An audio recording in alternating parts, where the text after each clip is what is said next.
నమస్తే తెలుగు రాజ్యంకు స్వాగతం. నేను మీ సధ్య. వెనకాల పిక్చర్ చూస్తే అర్థమైపోయి ఉంటుంది బీజేపీకి సంబంధించిన విషయమని. అవును, ప్రస్తుతం తెలంగాణలో బీజేపీ అధికారంలో లేకపోయినా అధికార పార్టీ కన్నా ఎక్కువ సౌండ్ చేస్తుందని చెప్పాలి. ఒక్కటే రీజను, తెలంగాణ బీజేపీ రాష్ట్ర అధ్యక్షుడు ఎవరు కాబోతున్నారు, ఎవరి వైపు మొగ్గు చూపుతున్నారు, అసలు రేసులో ఎవరెవరు ఉన్నారు, ఎవరెవరికి ఎవరు సపోర్ట్ చేస్తున్నారు. ఎంపీ ఎలక్షన్స్ అయిపోయిన తర్వాత కేంద్ర మంత్రి పదవులు ఆశించిన వాళ్ళు కొందరైతే అది అనుకోకుండా వెళ్ళినవి మనం చూసాము. ఆల్రెడీ కిషన్ రెడ్డికి కేంద్ర మంత్రి పదవి రావడం జరిగింది. పాత తెలంగాణ రాష్ట్ర అధ్యక్షుడు అంటే బీజేపీ రాష్ట్ర అధ్యక్షుడు బండి సంజయ్ కూడా కేంద్ర మంత్రి ఇవ్వడం జరిగింది. అయితే ఈటెల రాజేందర్కు కేంద్ర మంత్రి పదవి వస్తుంది అని ఎక్స్పెక్ట్ చేశారు. బట్ అది మన బండి సంజయ్ వైపు వెళ్ళడంతో ఈటెల కొంత అలకబూనారు. ఆయన అలకను తప్పించేందుకు రాష్ట్ర అధ్యక్షుని చేస్తారు అంటూ రకరకాల ఊహాగానాలు తెర మీదకి రావడం జరిగింది. మొదటి నుంచి కూడా అంటే గత ఎన్నికల నుంచి కూడా చూసుకుంటే తెలంగాణ రాష్ట్ర అధ్యక్షుడి విషయానికి సంబంధించి అంటే బండి సంజయ్ని మార్చినప్పటి నుంచి ఎంత రగడ జరిగింది.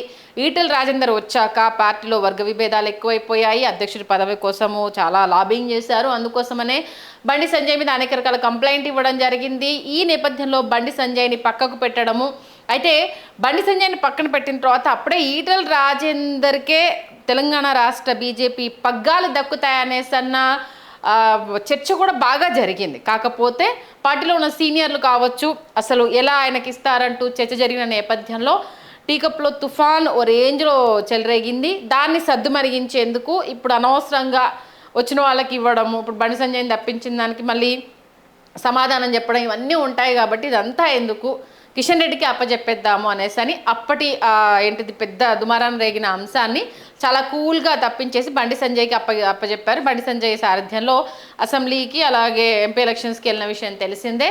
ఇక ఎంపీ ఎలక్షన్స్ అయిపోయాయి, కేంద్ర మంత్రుల పదవులు అంతా సద్దుమణిగేసిన తర్వాత ఇక ఇప్పుడు ఎవరు రాష్ట్ర అధ్యక్షుడిగా ఉండబోతున్నారు.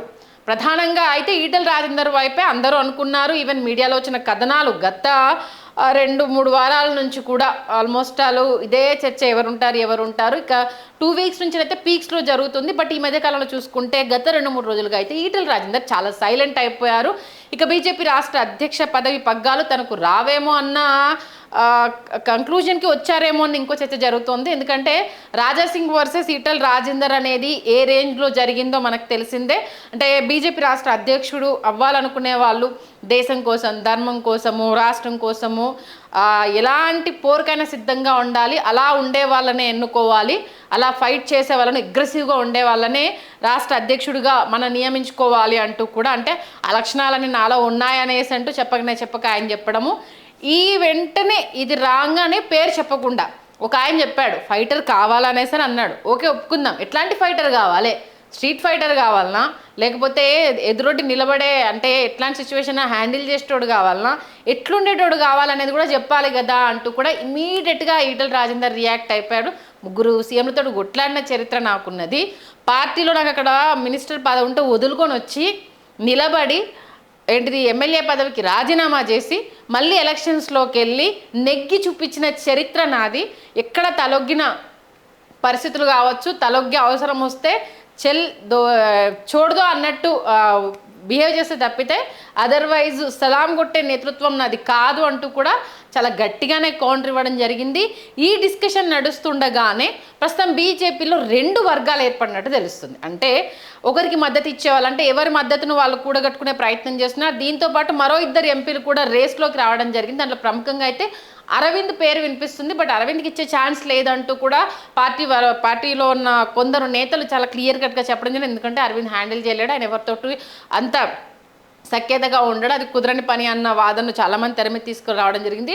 అయితే ఈటెల రాజేందర్కి సంబంధించి వ్యతిరేక వర్గం పార్టీలో చాలా స్ట్రాంగ్గా పనిచేస్తుంది. ఆయనకు బీజేపీ రాష్ట్ర అధ్యక్ష పగ్గాలు ఇవ్వనివ్వకుండా వెనుక చాలా పెద్దగా డ్రామా నడుస్తోంది. ఈ నేపథ్యంలో ప్రస్తుతానికి ఈటెల రాజేందర్ పేరు పక్కకు వెళ్ళినట్టు అయితే అక్కడ పార్టీ వర్గాల్లో వినిపిస్తున్నది ఏంటంటే ఎవరు ఊహించని ఒక వ్యక్తి, అసలు ఇప్పటి వరకు ఈయనకు ఇస్తారని కూడా అనుకోని ఒక వ్యక్తి తెర మీదకి రాబోతున్నాడు అంటూ కూడా లీకులు ఇస్తున్నారు. బట్ ఎవరు ఆ వ్యక్తి అనేది మాత్రము ఇక్కడ సస్పెన్స్ క్రియేట్ చేస్తున్నారు. నిజంగానే అంటే రాష్ట్ర అధ్యక్ష పగ్గాలు అంటే రేపు 2028లో ఎలక్షన్లో నెగ్గాలి అని అంటే ఇప్పటి నుంచే బీజేపీని సమాయత్తం చేసుకుంటూ వెళ్ళాలి. రాబోయే రోజుల్లో ఇటు జిహెచ్ఎంసీ ఎలక్షన్స్ ఉన్నాయి, సర్పంచ్ ఇవన్నీ ఉన్నాయి కాబట్టి ఇప్పటికీ కొంత ఓటు బ్యాంకు షేరింగ్ అనేది బీజేపీ ఖాతాల్లో పడడం, ఎంపీ ఎలక్షన్స్కి వచ్చేసరికి అది ఇంకా మరింత పుంజుకోవడం, తగ్గ ఫర్ వార్ అనేది అటు అధికార పార్టీకి బీజేపీకే నడిచింది. సమానంగా సీట్లు కూడా రావడం మనం చూసాం కాబట్టి ఖచ్చితంగా ఇప్పుడు ఆ మాన్యాన్ని కంటిన్యూ చేయాలనంటే పగ్గాలు చేపట్టే వ్యక్తి అందరినీ కలుపుకొని పోవాలి. ఏంటిది ఇప్పుడున్న లెగసీని కంటిన్యూ చేయాలి, దాంతోపాటు పార్టీని మరింత ముందుకు తీసుకెళ్ళాలి. కాబట్టి ఎవరినైతే తెర మీద తీసుకొస్తే ఇప్పుడున్న ఈ తుఫాన్ అంతా సద్దుమణుగుతుంది. ఒకవేళ కనుక వాళ్ళకి ఇస్తే వీళ్ళను ఏంటిది బుజ్జగించడం ఎలా? ఇప్పటికే రకరకాల కథనాలు ఏంటంటే ఈటెల రాజేందర్ గారు బీజేపీ పార్టీని విడబోతున్నారంటూ రకరకాల కథనాలు వస్తున్నాయి. బట్ అది ఊహాగానాలు మాత్రమే. ఆయన ఖచ్చితంగా అయితే, ఎందుకంటే గతంలోనే ఆయన కాంగ్రెస్ నుంచి ఆహ్వానం వచ్చిన విషయం తెలిసిందే, బట్ కాదనుకొని ఆయన ఇటు వచ్చిన విషయం తెలిసింది. ఇప్పుడు ఎంపీగా గెలిచిన తర్వాత ఇంత ఇమీడియట్గా ఆయన పార్టీ మారుతారు అనేసి అయితే ఎవరు ఎక్స్పెక్ట్ చేయండి. బట్ రాజకీయాల్లో ఎప్పుడైనా ఏదైనా జరగచ్చు, ఏదైనా జరగడానికి ఆస్కారం ఉంది కాబట్టి చెప్పలేము. హట్ అయిపోయిన దగ్గర తనకు సముచిత స్థానం లభించలేదు అనుకున్నప్పుడు ఖచ్చితంగా ఈవెన్ కామ్గా తప్పుకునే అవకాశం ఉంటుంది. ఎందుకంటే గతంలోనే ఆయన బీజేపీ రాష్ట్ర అధ్యక్షుడి పగ్గాల కోసం ప్రయత్నం చేసినప్పుడు ఆయనను సర్దుమించడానికి ఎలక్షన్ కమిటీ చైర్మన్ చేశారు కాబట్టి అప్పుడు ఆయనను కొంత బుజ్జగించే ప్రయత్నం చేశారు, అప్పటికి అది సర్దుమనిపోయింది. బట్ ఈసారి అంటే ఇంత దూరం వచ్చి పార్టీలో ఉన్న నేతల కన్నా సీనియరు, అన్నిసార్లు ఎమ్మెల్యేగా గెలిచిన ప్రభావం ఉంది. ఇప్పుడు మల్కాజ్గిరిలో అంత పెద్ద నియోజకవర్గంలో ఎంపీగా గెలవడం, అధికార పార్టీని తట్టుకొని నిలబడ్డము అనేది, ఎందుకంటే చాలా పెద్ద నియోజకవర్గం మల్కాజ్గిరి అనేది అందరికీ తెలిసిందే. దాని మీద అధికార పార్టీ కూడా ఎంత ఫోకస్ పెట్టింది, బీఆర్ఎస్ కూడా మల్కాజ్గిరి ఓటు షేరింగ్ చీల్చాలి, ఖచ్చితంగా దాన్ని మన ఖాతాలో వేసుకోవాలంటూ కూడా ఎన్ని ప్రయత్నాలు జరిగాయో మనం చూసాం. మరి అలాంటి నియోజకవర్గంలో గెలిచిన నాకన్నా సత్తా ఉన్న నాయకుడు ఎవరున్నారు? కాబట్టి అధిష్టానం ఖచ్చితంగా నాకే ఇస్తుంది. బట్ ఏంటంటే నేను ఎప్పుడు పదవులు అడుక్కునే పొజిషన్లో అయితే నేను లేను అనేది అనుకుంటూనే, అంటే నాకు అవసరం లేదు అనేది చెప్పేది చెప్తూనే, బట్ అంత సత్తా ఉన్న లీడర్ని ప్రస్తుతం నేనే అన్న విషయాన్ని కూడా ఆయన పదే పదే చెప్పడం జరుగుతుంది. బట్ గత కొన్ని రోజులు ఇప్పుడు పార్లమెంటు సెషన్స్ నడిచినప్పుడు ఆయన ఢిల్లీలోనే ఉండడం, అక్కడ అటు నేతల్ని కలిసే ప్రయత్నం చేయడం జరిగింది. బట్ ఏం జరిగింది అన్నది అక్కడ నుంచి వచ్చిన తర్వాత అయితే ఇప్పటి వరకు ఆయన ఎక్కడా ఎలాంటి స్టేట్మెంట్ అయితే ఇవ్వలేదు. ఏదో జరుగుతోంది, ఏం జరుగుతుందో అర్థం కాని సిచ్యువేషన్స్ అయితే ఉన్నాయి.